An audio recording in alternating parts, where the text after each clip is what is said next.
Hello guys, another day, another unboxing. So ito na yung unboxing natin for today. Nakakuha tayo ng not one but two Jollibee photo cards ngayong araw. New day, new pool. Yan.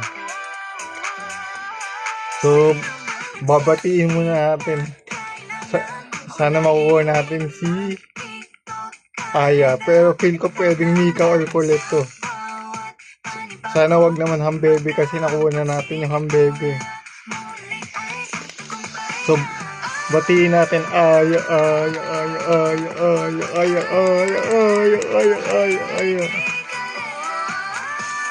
Pero baka si Mika or si Colette. Or pwede din si Joanna. Sana wag Hambebe kasi nakuha natin yung Hambebe. Ito. So,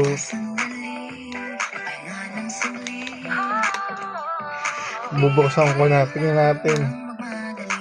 Sana si Aya o kaya si Maloy. Maloy.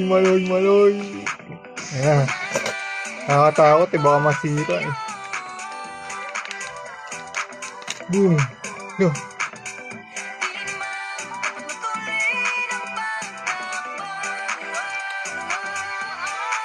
Ayun na, nakakatakot baka masira Boom. Ito yung thrill di mo alam kung sino makakuha mo lang ay sira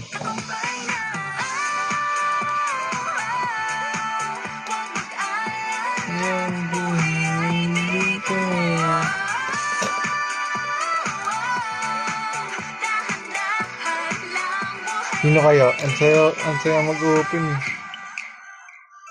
Yan na guys, di ko alam. Sino kaya? Uy. Boom. Jollibee sakto. Di natin alam. Sino kaya? Di ko pa tinitignan. Feel ko school ito Kaya si Mika. Boom. Sino to?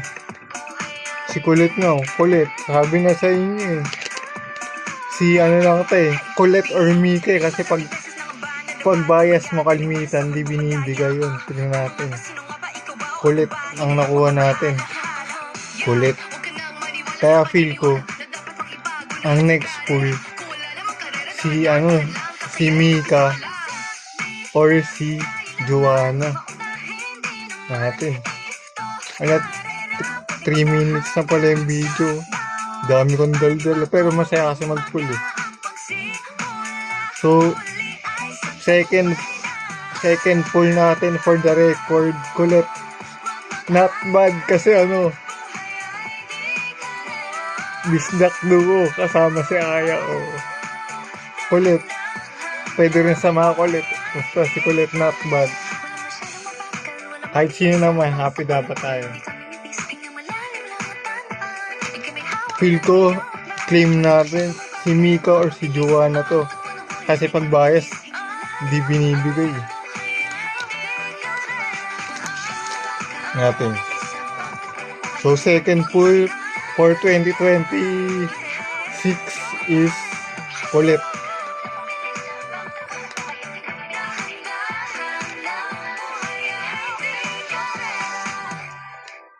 Ay, wait lang. Di pa natin na-appreciate yung keychain. Uy, ito yung keychain. Colette na Sunday. Ayun. Chocolate. Nakalagay, chocolate. Baka chocolate yan. Joke lang.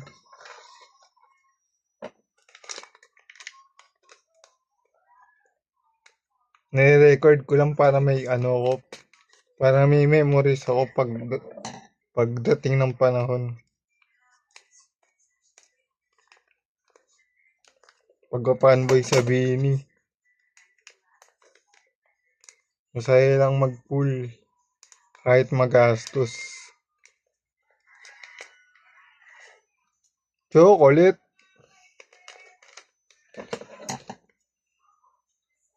Natin eh.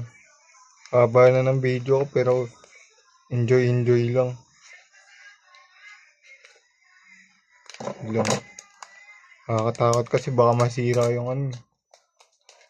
Boom. Boom. Boom. Gana na, hubaran na. Hindi ko pa nakikita. Sabay-sabay nating malalaman. Feel ko si ano to eh, Joanna or Miko eh. Boom. Boom. Kita ko na. Sabi sa inyo eh. Si Gwen. Solo. O, third pool natin ngayon is si Gwen. Not bad kasi hindi naman siya naulit. Yung kuha natin nung una is ano eh. Is Hambebe. Ano yung kasama si Sheena. Ito ngayon. Si Gwen lang mag-isa. So not bad pa rin. Hindi na ulit. So mission failed pa rin sa pagkuha kay Aya tsaka kay Maloy. Baka sa last day makuha na natin si Maloy. Kasi last year naalala ko yung share ko lang yung last day ng Jollibee. Yung last day si Maloy yung ano ko dun eh. Yung nakuha ko dun eh. Baka sa last day ko pa makukuha si Maloy o kaya si Aya. Sana bago matapos makuha natin si Maloy or si Aya. Siguro sa birthday ko pa bumili hindi pa oras eh. So, recap. First pool is Hambebe, Gwen, tsaka Sheena. Second pool is si Colette. Third pool is ito si Gwen. So not bad. Collector naman tayo. Kahit sino makuha, happy na tayo. Hindi tulad ng dati, pinipilit na makuha yung bias. So yun. Pero ngayon kahit sino naman makuha, okay lang sa akin. Yun lang. Not bad. Angas nga ng dito ni Gwen yung Gwen. Angas ng ito yung solo ni Gwen. Not bad. Ito kay recap lang. Ito kay Kulit. Sabi sa inyo eh, di binibigay pag bias. At least tumama yung hula ko sa isa si Kulit. Lagi ko kasing pull si Kulit. Kahit sa si Kulit din yung nakuha ko nung una kong sa Tala-arawan sa album si Kulit din. Tapos yung sa Piles Pansit, isa rin si Kulit dun sa nakuha ko. Lagi na lang si Kulit nakukuha ko eh. Yun. Ito naman yung keychain ni Gwen. Gwen. Ito si Gwen oh. Angas din. Jolly Spagwenti. Jolly Spagwenti. Wala, enjoy lang ako mag-video. Kaya napahaba. Sana sa birthday ko, if ever nabibili pa ako or sa last day, si Aya or si Maloy. O kaya si Mika. Sana makompleto ko lahat ng members. Parang last year lang. Yun lang. Napahaba na yung video. Nag-enjoy ako. Ayun, magkwento tsaka mag-unboxing ng Jollibee. Bye-bye.